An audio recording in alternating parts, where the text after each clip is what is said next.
अस्सलाम वालेकुम फ्रेंड्स, कैसे हो आप सब। उम्मीद करता हूँ खैरियत से होंगे। फ्रेंड्स, इस सेशन में हम APTT 2026 के लिए गुज़िश्ता इम्तिहानात में पूछे गए नफ्सियात यानी साइकोलॉजी के 30 सवालात वज़ाहत के साथ देखेंगे, जो कि हर इम्तिहान में बार बार दोहराए जाते हैं। तो पेपर फर्स्ट और पेपर सेकंड दोनों के लिए रहेगा। तो फ्रेंड्स, अगर आप APTT 2026 के लिए प्रिपरेशन कर रहे हो तो आपके लिए बहुत ही बेहतरीन बैच अवेलेबल है, जिसमें आपको daily live plus recorded lectures मिलेंगे। कंप्लीट PDF नोट्स आपको दी जाएंगी। 5000 plus MCQs and PYQs practice के लिए आपको दिए जाएंगे और टेस्ट सीरीज़ भी आपको प्रोवाइड की जाएंगी। तो फ्रेंड्स, एक पेपर की लिए फ़ीस 999 हमने रखा है और अगर आप दोनों पेपर ज्वाइन करते हो तो 1299 इसकी फ़ीस है। अगर आप इंटरेस्टेड हो तो नीचे दिए गए नंबर पर व्हाट्सअप या कॉन्टैक्ट कीजिए और कोर्स को ज्वाइन कीजिए। वक्त को ज़ाया ना करते हो, चलते हैं हम क्वेश्चंस की तरफ। क्वेश्चन है, विरासत से मुतालिक तहकीक करते हुए दर्ज झेल किस माहिर नफ्सियात ने विरासत के उसूल पेश किए। यानी कि विरासत का जो कानून है उस पर तहकीक करते हुए कौन से माहिर नफ्सियात ने लिहाजा विरासत के जो उसूल होते हैं, ज़वाबित होते हैं, उसको पेश किए। नंबर 1 है गॉल्टन, नंबर 2 है ग्रेगर मेंडल, नंबर 3 है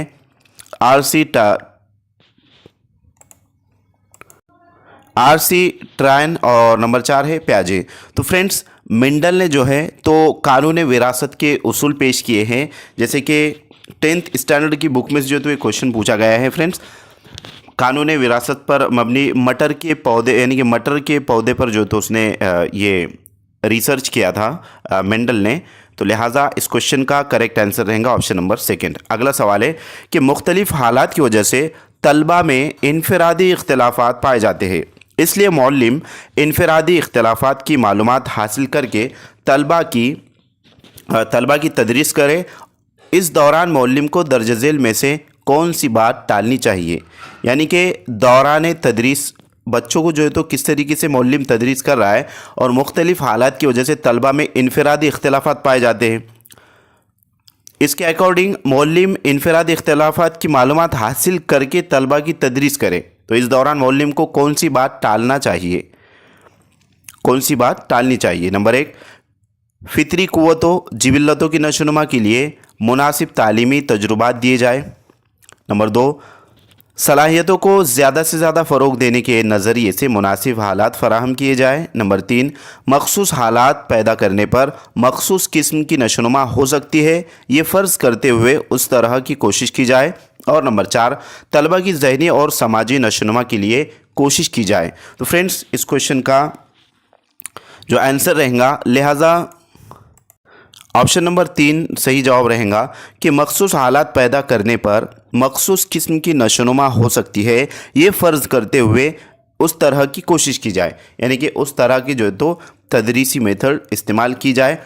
ये कोई भी अगर से क्वेश्चन आता है CDB का तो तलबा का जिसमें ज़्यादा फ़ायदा होगा फ्रेंड्स, वो वाला ऑप्शन उसकी तरफ जाना होता है सवाल को समझते हुए। लिहाजा नेक्स्ट क्वेश्चन है कि खारजी मोहिजात के सबसे पहले होने वाले ज़हनी अमल से मुराद हसास हैं,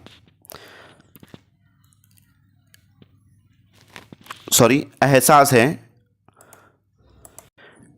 यानी कि खारजी जो मोहिजात होते हैं उससे पहले सबसे पहले होने वाला जो ज़हनी अमल है उससे क्या मुराद है, यानी कि मुराद एहसास हैं। तो नंबर 1 है कोई मोहिज मुहर्रिक नज़र आते ही हिस्सी आज़ा मुतहर्रिक होते हैं। नंबर 2, हिस्सी आज़ा पर खारजी मोहिजात असरअंदाज होते हैं। नंबर 3, मोहिज पर हुए असरात अज़बी रेशों के ज़रिए दिमाग तक पहुंचाए जाते हैं। और नंबर 4, एहसासात मिली जुली नोयत के होते हैं। तो फ्रेंड्स, इस क्वेश्चन का राइट आंसर रहेगा कि एहसासात जो होते हैं वो मिली जुली नोयत के होते हैं। खारजी मोहिजात के सबसे पहले होने वाले ज़हनी अमल से मुराद एहसास है, लिहाजा एहसासात मिली जुली नोयत के होते हैं। अगला सवाल है, मोहिज सामने ना होने पर भी साबिक़ा तजुर्बात का जहन में इयादा कर सकना या वो तजुर्बात ज़हनी बसीरत से देख पाना से मुराद है। यानी कि इससे जो तो क्या मुराद है। नंबर 1 है तस्वुर यानी कि कंसेप्ट। नंबर 2 है मुतख़य्यला यानी इमेजिनरी। नंबर 3 है इदराक यानी परसेप्शन। और नंबर 4 है एहसासात यानी कि फीलिंग।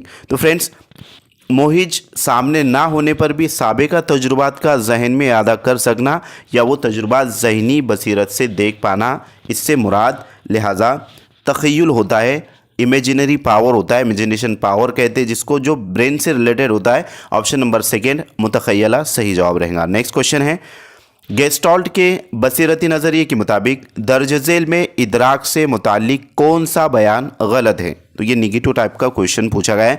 यहाँ पर 3 बयानात सही रहेंगे गेस्टॉल्ट के बसीरती नज़रिए से रिलेटेड, बट एक जो है तो उससे मुतालिक नहीं रहेगा और वही आपका जवाब रहेगा। नंबर 1 है कि हमें किसी भी शय का इदराक मुकम्मल तौर पर होता है, जुज़वी तौर पर नहीं। तो फ्रेंड्स ये बिल्कुल दुरुस्त है, मुकम्मल तौर पर जो है तो इदराक होता है, जुज़वी तौर पर नहीं। नंबर 2 है मुकम्मल इदराक से मुराद शय से मुतालिक तफसील मालूमात, यानी कि इदराक से मुराद मतलब तफसीली मालूमात, ये भी जो है तो दुरुस्त रहेगा। नंबर 3 है कि शय के कुल से मुराद उसके हिस्सों की सादा सी मालूमात, सादा सी जमा। तो फ्रेंड्स ये जो है तो यहाँ पर करेक्ट नहीं रहेगा। और लास्ट में हम देख लेते हैं कि शय का इदराक मुकम्मल तौर पर होते वक्त उसका एक हिस्सा शक्ल और बाकी मादा हिस्सा पस मंज़र होता है। तो ये बिल्कुल जो है तो दुरुस्त है, लिहाजा इस क्वेश्चन का राइट आंसर रहेगा ऑप्शन नंबर 3, शय के कुल से मुराद उसके हिस्सों की सादा सी जमा। नेक्स्ट क्वेश्चन की तरफ चलते हैं। अगला सवाल है कि फ़िल्म देखने के बाद दिनों बाद फिल्म का कोई मंज़र हूबहू याद आना, पहले से देखा हुआ क्रिकेट मैच हमारे जहन में हूबहू नज़र आना, ऐसा दर्ज झेल में से किस तख़य्युल की वजह से होता है। नंबर 1 अमलियती तख़य्युल, नंबर 2 लामहदूद तख़य्युल, नंबर 3 इयादी तख़य्युल और नंबर 4 जमालियाती तख़य्युल। तो फ्रेंड्स हूबहू जो है तो जहन में पस मंज़र आना, इससे रिलेटेड इयादी तख़य्युल यानी कि इससे मुतालिक यानी कि इयादी तख़य्युल की वजह से ऐसा होता है, लिहाजा ऑप्शन नंबर 3 सही जवाब रहेगा। नेक्स्ट क्वेश्चन है गौर व फिक्र करना, सोचना एक पेचीदा अमल है, इसमें दर्ज झेल में से कौन कौन से ज़हनी अमल शामिल है। यानी कि हम किसी चीज़ पर गौर व फिक्र कर रहे हैं, कोई चीज़ देख करके, तो उसमें कौन कौन सी जो तो चीज़ें ज़हनी अमल में शामिल हाल होते हैं। नंबर 1 है अलिफ इदराक, बे है तसव्वुर, जिम है इस्तिदलाल व तशख़ीस और दाल है हाफिज़ा। तो फ्रेंड्स ये चारों भी जो है तो उसमें शामिल हाल होते हैं गौर व फिक्र और सोचने में, लिहाजा ये चारों दुरुस्त है और इसके अकॉर्डिंग आपका आंसर कौन सा रहेगा आपको कमेंट बॉक्स में कमेंट करना है। अगला सवाल है कि दर्ज झेल में से अमली गौर व फिक्र की इदराकी सतह की मिसाल कौन सी है। अमली गौर व फिक्र की इदराकी सतह की मिसाल, नंबर 1 है किसी उन्वान पर तकरीर करते वक्त गौर व फिक्र करना, नंबर 2 महात्मा गांधी की तस्वीर देखने पर उनके लिबास रहन सहन से मुताल्लिक सोचना, नंबर 3 किसी भी कहानी लिखते वक्त गौर व फिक्र करना और नंबर 4 दिए गए उन्वान पर मजमून लिखते वक्त गौर व फिक्र करना। तो फ्रेंड्स यहाँ पर इदराकी सतह की मिसाल, गौर व फिक्र की जो तो इदराकी सतह की जो मिसाल है, ऑप्शंस 4 ऑप्शंस जो है तो दिए गए, लिहाजा इसमें से महात्मा गांधी की तस्वीर देखने पर उनके लिबास रहन सहन से मुताल्लिक सोचना, ये जो है तो करेक्ट आंसर रहेगा ऑप्शन नंबर 2, ये अमली गौर व फिक्र की इदराकी सतह की मिसाल है। अगला सवाल है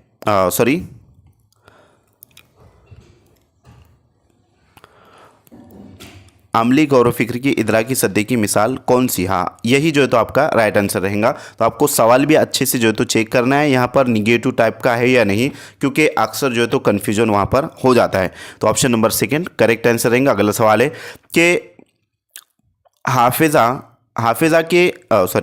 के अहम जुज़ क़ुव्वत मास्का पर असरअंदाज होने वाले एक जुज़ से मुराद फ़र्द की ज़हनी साख्त में दर्ज झेल से कौन सा जुज़ शुमार होता है। नंबर 1 मोहिजात की शिद्दत, नंबर 2 बामायनियत, नंबर 3 ज़हनी बालिदगी और नंबर 4 मोहिज तहरीक के ज़राए।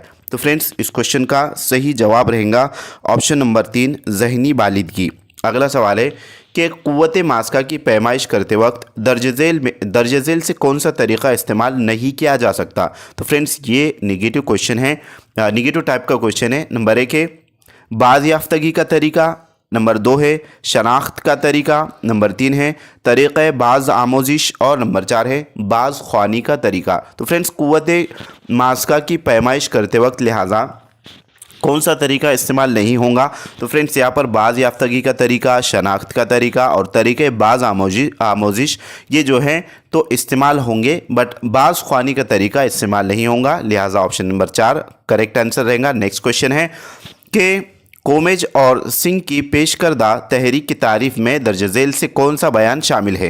नंबर 1 रद्द अमल में जोश को बढ़ाने वाली हालत। नंबर 2 ज़ाती तसव्वुर को कायम रखने के लिए बर्ताव को मिलने वाली तहरीक। नंबर 3 मकसद हासिल करने और बर्ताव के पस पुश्त का जोश कायम रखने वाली क़ुव्वत। और नंबर 4 है आमोजिश के लिए फ़रोई असबाब। तो फ्रेंड्स इस क्वेश्चन का करेक्ट आंसर रहेगा ऑप्शन नंबर 2 ज़ाती तसव्वुर को कायम रखने के लिए बर्ताव को मिलने वाली तहरीक। लिहाजा ये जो है तो बयान शामिल है कोमेज और सिंह की पेश करदा तहरीक की तारीफ में।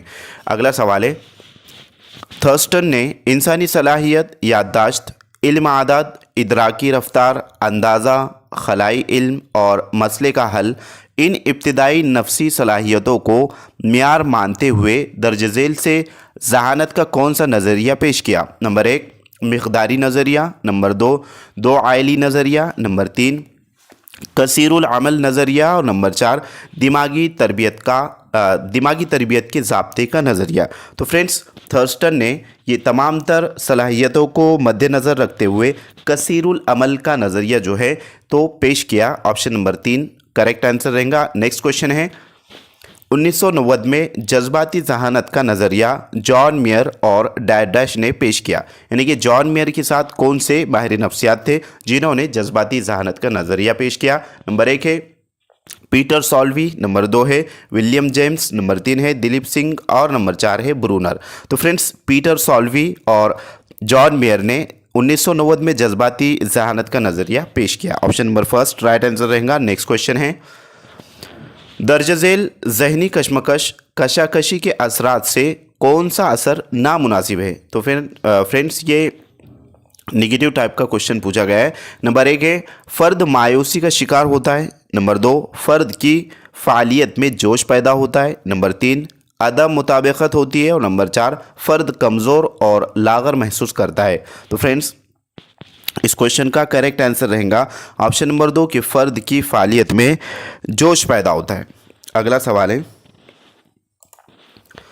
अजीम अशख़ास के साथ ली गई तस्वीर उनसे मौसूल शुदा ख़ुतूत दूसरों को बताते हुए अपनी छाप उडालने की कोशिश करने से मुराद डैश दिफाई इंतज़ाम का इस्तेमाल करना है।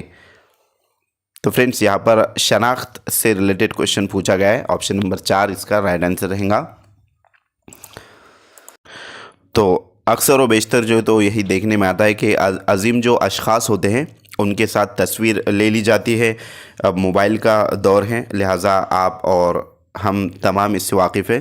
खैर नेक्स्ट क्वेश्चन की तरफ हम चलते हैं। अगला सवाल है, दो यकसा आमोजिशी हालात में नफ्स मज़मून, इल्म, टेक्निक, महारतें वग़ैरह अज्ज़ा और मक़ासिद में यकसानियत हो तो आमोजिशी मुंतकली होती है। यकसा अज्ज़ा का ये नज़रिया किस माहिर नफ्सियात ने पेश किया? तो फ्रेंड्स यकसा अज्ज़ा का जो है तो नज़रिया, लिहाजा ऑप्शन नंबर 1 है पाउलो, सेकेंड ऑप्शन है वेगले, थर्ड ऑप्शन है जीट और लास्ट ऑप्शन है थॉर्नडाइक। फ्रेंड्स ये जो नज़रिया है लिहाजा ये थॉर्नडाइक ने पेश किया और थॉर्नडाइक ने बिल्ली पर जो है तो ये नज़रिया किया था। खैर नेक्स्ट क्वेश्चन की तरफ चलते हैं। अगला सवाल है कि अहद तुफूलियत में बच्चों की समाजी महारतों की नशोनुमा के ज़िम्न में दर्ज झेल से कौन सा बयान खुसूसियत बताता है? अहद तुफूलियत में बच्चों की समाजी महारतों की नशोनुमा के ज़िम्न में कौन सा जो है तो बयान है जो उसकी खुसूसियत बताता है? नंबर 1 है पुराने लोगों को नहीं पहचानता। नंबर 2 है दूसरों के हरकत व सकनात का जवाब नहीं देता। नंबर 3 दूसरों की तवज्जो मबजूल करता है। और नंबर 4 अजनबी अफराद से फ़ौरन राब्ता क़ायम करता है। तो फ्रेंड्स कौन सा बयान खुसूसियत बताता है? लिहाजा अहद तुफूलियत में। अब अहद तुफूलियत मीन्स जो पैदाइश से लेकर 2 साल का जो वक्फ़ा है उसको अहद तुफूलियत कहा जाएगा, सेंसरी मोटर स्टेज जिसको कहते हैं। फ्रेंड्स इस क्वेश्चन का राइट आंसर रहेगा कि दूसरों की तवज्जो मबजूल करता है। Option number 3। अगले सवाल की तरफ चलते हैं। नेक्स्ट क्वेश्चन है कि आखिरी बचपन में बच्चों की जिस्मानी नशोनुमा की ज़िम्न में कौन सा बयान मुनासिब है। यहाँ पर जो है तो पॉजिटिव क्वेश्चन है, लिहाजा समझने के लिए इस तरीके से उसको ग्रीन किया गया है। फर्स्ट ऑप्शन है गुदूदी रुतूबत की वजह से जिस्मानी ढांचे पर असर होता है। आखिरी बचपन की बात चल रही है, मीन्स थर्ड ऑप्शन है कि लड़कियों में सेकंड ऑप्शन है लड़कियों के उज़लात में चर्बी की मिकदार बढ़ जाती है। थर्ड ऑप्शन है लड़कियों में ऑक्सीजन के ज़ख़ीरे में होने वाला इजाफा ज़्यादा होता है। और लास्ट ऑप्शन है लड़के लड़कियों में जिस्मानी नशोनुमा मसावी होने से जिस्मानी तालीम के अमल यकसा होते हैं। तो फ्रेंड्स, इस क्वेश्चन का राइट आंसर रहेगा ऑप्शन नंबर फर्स्ट, गुदूदी रुतूबत की वजह से जिस्मानी ढांचे पर असर होता है। तो फ्रेंड्स, ये जो स्टेज है लास्ट स्टेज है, मीन्स आखिरी बचपन, यानी कि sensory motor, pre operational, concrete operational और फॉर्मल ऑपरेशनल स्टेज जो है तो ये है लास्ट वाली फॉर्मल ऑपरेशनल। नेक्स्ट क्वेश्चन की तरफ बढ़ते हैं। अगला सवाल है कि जहन व फ़तीन बच्चों से मुतालिक दर्ज झेल से कौन सा बयान नामुनासिब है। जो टैलेंटेड बच्चे होते हैं क्लासरूम में, तो उनसे रिलेटेड क्वेश्चन पूछा गया है। 3 ऑप्शन उनसे मुतालिक रहेंगे और 1 मुतालिक नहीं रहेगा, नामुनासिब रहेगा, वही आपका जवाब रहेगा। नंबर 1 है कि आम तलबा के जैसा ही निसाब तालीम उन्हें दिया जाए। नंबर 2, हम दूसरों से बढ़कर है ऐसा एहसास बरतरी उन बच्चों में हो सकता है। तो फ्रेंड्स, ऐसा हो सकता है, ये जो है तो दुरुस्त है। नंबर 3 है मौलिम के लिए तलबा मद्दे मुकाबिल होते, ये भी दुरुस्त है। नंबर 4 है निसाब आसान होने की वजह से ये बच्चे जमात में तवज्जो नहीं देते, ये भी जो है तो हो सकता है। बट आम तलबा के जैसा ही निसाब तालीम उन्हें दिया जाए। तो फ्रेंड्स, यहाँ पर ये जो है तो नामुनासिब रहेगा, लिहाजा इनको अलग टेक्निक और मेथड्स के ज़रिए अगर से पढ़ाया जाए या फिर कोई कॉम्पिटिटिव एग्ज़ाम है जैसे कि स्कॉलरशिप एग्ज़ाम्स वगैरह होते, उसमें जो है तो पार्टिसिपेशन इनका किया जाए, जिसके ज़रिए उनकी यानी कि ज़हानत बढ़ेंगी और सही जो है तो जगह जैसे कि तवज्जो अगर से वो नहीं दे रहे तो फिर तवज्जो देंगे। Option number first right answer रहेगा। नेक्स्ट क्वेश्चन है कि शख्सियत से मुराद फ़र्द के हयाती अमले से फ़र्द का ज़िंदगी गुजारने का अमल। शख्सियत की तारीफ़ किस माहिर नफ्सियात ने पेश की है। तो ये जो तारीफ़ दी गई फ्रेंड्स कि शख्सियत से मुराद फ़र्द की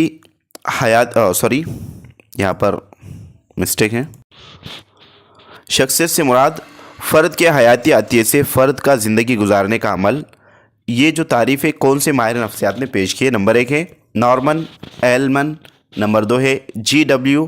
ऑलपोर्ट, नंबर 3 है G.A. कम्बल और लास्ट है J.P. वेंट्स। तो फ्रेंड्स, इस क्वेश्चन का राइट आंसर है ऑप्शन नंबर 4, J.P. वेंट्स ने जो है तो ये तारीफ़ बयान की है। नेक्स्ट क्वेश्चन है थॉर्नडाइक गुदूद से थायराइड गुदूद से थायरक्सिन का रसाव जब ज़्यादा तनासुब में होता है तो अफराद में दर्ज झेल से कौन सी अलामत नज़र आती है। थायराइड जो ग्लैंड्स होते हैं उससे रिलेटेड क्वेश्चन पूछा गया है। नंबर 1 है उस फ़र्द को भूख का एहसास नहीं होता। नंबर 2, ये फ़र्द बेचैन रहते हैं। नंबर 3, ये अफराद हौसला मंद नहीं होते। और नंबर 4, ये अफराद नींद पसंद होते हैं। तो फ्रेंड्स, इस क्वेश्चन का राइट आंसर रहेगा ऑप्शन नंबर 2 कि ये अफराद बेचैन रहते हैं। अगला सवाल है कि आमोजिशी नज़रिए की जमातबंदी के वक़ूफ़ी नज़रिए में दर्ज झेल से किस माहिर नफ्सियात का शुमार नहीं होता। नंबर 1 गोयथरी, नंबर 2 लियोन, नंबर 3 गिने और नंबर 4 ब्रूनर। तो फ्रेंड्स, गोयथरी का शुमार जो है तो माहिर नफ्सियात में नहीं होता। वक़ूफ़ी नज़रिए में जो है तो गोयथरी इस माहिर नफ्सियात का शुमार नहीं होता। Option number first right answer रहेगा। नेक्स्ट क्वेश्चन है कि फ़र्द और उसके अतराफ़ के माहौल में हुए दौरान अमल तो यहाँ पर दौरान अमल होना चाहिए था, खैर दौरान अमल से बसीरती नज़रिया हासिल होता है। पेपर में इसी तरीके से आपको दिया गया है 2018 का जो पेपर है, लिहाजा आपको इंग्लिश पर भी यानी कि फोकस करना है। जब आप क्वेश्चन को रीड करोगे अगर से नहीं समझ में आता है तो आपको बायलिंगुअल क्वेश्चन आते हैं CDP के यानी कि नफ्सियात के, इंग्लिश में भी क्वेश्चन होता है और उर्दू में भी होता है, तो उसको आपको जहन में रखना है। तो ऐसी मिस्टेक्स होती हैं। खैर कि फ़र्द और उसके अतराफ़ के माहौल में हुए दौरान अमल से बसीरती नज़रिया हासिल होता है इस और मसला हल होता है। ऐसी राय कोहलर ने तजुर्बा करके पेश की उसके लिए उसने किस जानवर पर तजुर्बा किया। तो फ्रेंड्स कौन से जानवर पर जो है तो उसने तजुर्बा किया है, लिहाजा फर्स्ट ऑप्शन है कुत्ता, सेकंड ऑप्शन है बिल्ली, थर्ड ऑप्शन है चिंपांजी और लास्ट ऑप्शन है कबूतर। तो फ्रेंड्स चिंपांजी पर जो है तो उसने नज़रिया यानी कि तजुर्बा किया था कोहलर ने। उसी तरीके से दोस्तों कुत्ते पर जो है पाओलो जो थे माहिर नफ्सियात उसने तजुर्बा किया। उसके बाद बिल्ली पर थॉर्नडाइक ने जो है तो तजुर्बा किया और कबूतर पर स्कैनर ने जो है तो तजुर्बा किया है। तो ये मालूमात भी आपको होना चाहिए, लिहाजा अगर से क्वेश्चन रिपीटेड आता है तो वहाँ पर ऑप्शन यानी कि चेंज रहेगा। जैसे कि यहाँ पर दिया गया है आपको कोहलर से रिलेटेड, तो फ्रेंड्स स्कैनर भी आ सकता है, थॉर्नडाइक भी आ सकता है और पाओलो भी आ सकता है। नेक्स्ट क्वेश्चन है कि झेल में तदरीसी अमल की नोयत बताने वाले बयानात दिए गए हैं, उनमें से कौन सा बयान मुनासिब नहीं है। तो फ्रेंड्स ये भी निगेटिव टाइप का क्वेश्चन पूछा गया है। नंबर 1 आमोजिश को पुरजोर करने की क़ुव्वत तदरीसी अमल में है। नंबर 2 तदरीस ये आमोजिश के लिए मुनासिब अमल है। नंबर 3 तदरीस ये फ़ितरी और आसान अमल है। और नंबर 4 तदरीस में मुअल्लिम, मुतअल्लिम और मज़मून ये 3 अज्ज़ा होते हैं। तो फ्रेंड्स ये बिल्कुल दुरुस्त है, लेकिन हमें मुनासिब बयान यानी कि नामुनासिब बयान पूछा गया है। तो यहाँ पर फोर्थ वाला जो रहेगा वो करेक्ट रहेगा।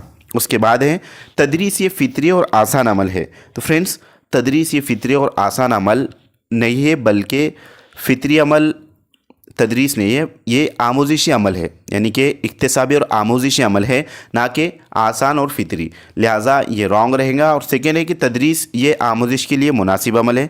तो फ्रेंड्स आमोजिश के लिए जो तो यहाँ पर मुनासिब अमल है ये दुरुस्त है, और आमोजिश को पुरजोर करने की क़ुव्वत तदरीसी अमल में है, तो ये भी दुरुस्त है। लिहाजा ऑप्शन नंबर 3 नामुनासिब बयान रहेगा और ये आपका करेक्ट आंसर है। अगला सवाल है झेल से कौन से तदरीसी नमूनों में अपने अतराफ़ नामुनासिब सवालात का मुशाहिदा करना और उससे मुतालिक बहस करना, गलत रिवायतों को अपनाते हुए लोगों से मुलाकात करना वगैरह बातों का ध्यान रखा जाता है। नंबर 1 ज़ाती नशोनुमा के नमूने, नंबर 2 समाजी बाहमी सरगर्मी के नमूने, नंबर 3 मालूमाती अमली नमूने और नंबर 4 बर्ताव में तब्दीली के नमूने। तो फ्रेंड्स इस क्वेश्चन का करेक्ट आंसर रहेगा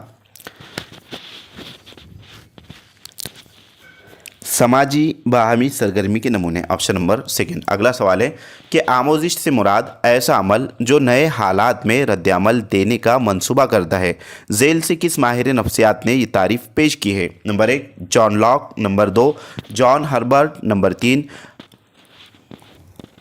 वल्बर श्रीम और नंबर 4 ग्रेट। फ्रेंड्स इस क्वेश्चन का राइट आंसर रहेगा ऑप्शन नंबर 4 ग्रेट। अगला सवाल है कि आमोजिश से ताल्लुक़ झेल में दिए गए बयानात से कौन सा बयान मुनासिब नहीं है, यानी कि आमोजिश से मुताल्लिक जो है तो क्वेश्चन है कि कौन सा बयान जो है तो उससे मुतालिक आमोजिश से मुतालिक नहीं है। ऑप्शन नंबर 1 है बढ़ती हुई उम्र में होने वाली फितरी तब्दीलियाँ आमोजिश ही है। तो फ्रेंड्स ये नामुनासिब बयान है। सेकेंड ऑप्शन है कि आमोजिश अमल में अगर से आपको आंसर मिल भी जा रहा है तो फिर भी जो है तो चारों ऑप्शंस आपको रीड करना चाहिए, क्योंकि होता कभी कभार ऐसा है कि 2 ऑप्शन यानी कि हमें रॉन्ग लगते हैं और 2 करेक्ट लगते हैं, तो उसमें से भी जो है तो उसको फाइंड आउट करना होता है। सेकेंड ऑप्शन है कि आमोजिश अमल में तजुर्बा हासिल करना और तजुर्बे के ज़रिए ही बर्ताव में इस्लाह करना, इन दोनों बातों की अहमियत है, ये बिल्कुल दुरुस्त है। थर्ड ऑप्शन है कि छोटा बच्चा जब अपने पैरों पर बग़ैर सहारे के खड़ा होता है तब उसे आमोजिश कहते हैं। तो फ्रेंड्स ये भी सही है। फोर्थ ऑप्शन है आमोजिश से मुराद बर्ताव में मुस्तकिल तौर पर होने वाली मुतवक्किल तब्दीली, ये भी जो है तो दुरुस्त है। लिहाजा ऑप्शन नंबर 1 जो रहेगा वो नामुनासिब बयान रहेगा। ऑप्शन नंबर 1 आपका करेक्ट आंसर रहेगा। अगला सवाल है कि दर्ज झेल इंसानी बर्ताव की नशोनुमा की 3 सतह और उनकी मिसालों की मुनासिब जोड़ियों का मुतबादिल कौन सा है। यानी कि यहाँ पर इंसानी बर्ताव की नशोनुमा की 3 सतह बतलाई गई है और उसकी मिसालें दी गई है। नंबर 1 है अलिफ जिस्मानी सतह, बेवकूफ़ी सतह और जज्बाती सतह। उसके बाद है मिसालें हैं तख़य्युली क़ुव्वत की नशोनुमा होना, रुझान पैदा होना और मुख्तलिफ़ महारतें पैदा होना। तो फ्रेंड्स जिस्मानी सतह से जो है तो मुख्तलिफ महारतें पैदा होती है, क्योंकि जब बच्चा छोटा होता है तो वो धीरे धीरे चलना सीखता है, यानी कि जिस्मानी नशोनुमा के ज़रिए जो तो वो सीखने की महारत, चलने की महारत सीखा। उसके बाद कोई चीज़ को अगर से वो बचपन में दोनों हाथ से पकड़ता है तो धीरे धीरे जो है तो स्किल उसकी बढ़ती है और बाद में जो है तो वो एक हाथ से पकड़ने लगता है। लिहाजा इस तरीके से फर्स्ट का जो रहेगा तीसरा ऑप्शन रहेगा, यानी कि जिस्मानी सतह जो है उसके अकॉर्डिंग मुख्तलिफ महारतें पैदा होती हैं। वकूफ़ी सतह, अब वकूफ़ का ताल्लुक़ जो है तो लिहाजा माइंड से होता है, ब्रेन से होता है। तो इसके अकॉर्डिंग यानी कि वकूफ़ी ज़ुमरे के अकॉर्डिंग वकूफ़ी सतह के से रिलेटेड जो है इसका ताल्लुक़ दिमाग से है। तो वकूफ़ी सतह अब तख़य्युली क़ुव्वत की नशोनुमा होंगी या फिर रुझान पैदा होगा। तो फ्रेंड्स वकूफ़ी सतह में तख़य्युली क़ुव्वत यानी कि ख़यालात की जो क़ुव्वत है वो बढ़ती है, उसकी नशोनुमा होती है। और रहा जज्बाती सतह तो इसमें रुझान पैदा होता है, ऑप्शन नंबर सेकेंड। अब ये जो ऑप्शंस आपको नज़र आ रहे हैं इसके अकॉर्डिंग अलिफ का जो है तो थर्ड, अब अलिफ का थर्ड यहाँ पर भी है और यहाँ पर भी है। बे का पहला, तो बे का पहला यहाँ पर भी है और बे का दूसरा यहाँ है, इस वास्ते ये रॉन्ग हो जाएगा और ऑप्शन नंबर 3 आपका करेक्ट आंसर हो जाएगा। अगले सवाल की तरफ चलते। तो फ्रेंड्स कंसेप्चुअल सवाल है, मुश्किल नहीं है, बट आपको जहन में रखना है कि कौन सी स्टेज में क्या चीज़ होती है।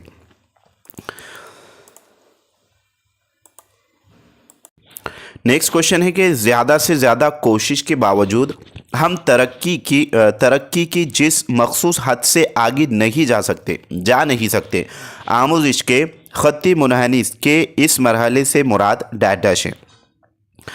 आमोज़िश की जो ख़त्ते मुनहनी है कि ज़्यादा से ज़्यादा कोशिश करने के बावजूद भी जो है तो हम उस हद के आगे नहीं जा रहे, लिहाजा कौन सी चीज़ रहेंगी? फर्स्ट ऑप्शन है आखिरी तरक्की की जस्त, सेकेंड ऑप्शन है जमुद की हालत, थर्ड ऑप्शन है जिस्मानी व ज़हनी हुदूद और लास्ट ऑप्शन है आहिस्ता तरक्की की जस्त। तो फ्रेंड्स इस क्वेश्चन का करेक्ट आंसर रहेगा जिस्मानी व ज़हनी हुदूद, यानी कि हमारी जो जिस्मानी और ज़हनी जो सलाहियत है उसके आगे नहीं जा रही है, लिहाजा आमोज़िश के ख़त्ते मुनहनी के इस मरहले से मुराद जो है तो जिस्मानी और ज़हनी हद रहेंगी। ऑप्शन नंबर थर्ड सही जवाब रहेगा। अगला सवाल है कि मायनी ख़ैज़ लफ्ज़ी आमोज़िश में, मायनी ख़ैज़ जो लफ्ज़ी आमोज़िश है उसके अंदर साबिक़ा मालूमात को नई मालूमात से मरबूत किया जाता है, यानी दोनों बातों को मरबूत करना अहम है। आमोज़िश के दर्ज ज़ैल किस नज़रिए में ऑस्वेल ने ये राय पेश की? ऑस्वेल का जो नज़रिया है उसके अकॉर्डिंग क्वेश्चन पूछा गया। नंबर 1 है बामायनी और हिदायती नज़रिया आमोज़िश, नंबर 2 है इलाक़ाई नज़रिया आमोज़िश, नंबर 3 है आमोज़िश की महारत का नज़रिया और नंबर 4 है समाजी मुशाहदे का नज़रिया। तो फ्रेंड्स इस क्वेश्चन का करेक्ट आंसर रहेगा ऑप्शन नंबर फर्स्ट बामायनी और हिदायती नज़रिए आमोज़िश। तो दोस्तों मैं उम्मीद करता हूँ कि आपको तमाम तर क्वेश्चन बखूबी अच्छे से समझ में आ गए होंगे। अगर किसी का कोई डाउट है तो कमेंट बॉक्स में ज़रूर कमेंट कीजिए।